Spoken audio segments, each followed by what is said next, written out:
عليكم ورحمة الله وبركاته وchannel كيني ATA channel فضلا فراها قامتك وفر سبسكرايب صار لايك كومنتي يا شير maanta waxaan ka warrami doonaa 10 aad u muhiim ah oo ah sidee dadka uga qarin kartaa inaad online tahay WhatsApp-ka dimani xaggaas tagi settings-ka ka dooran waxaad ka sii dooranaysaa daawade account privacy ayaad ka sii dooran last seen kaaniga everyone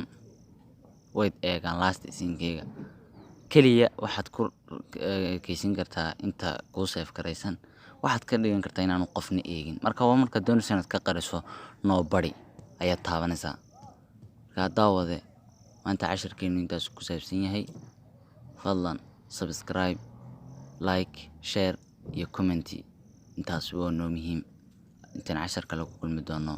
waa kanaalkina ATA channel. Assalamu alaikum warahmatullahi wabarakatuh.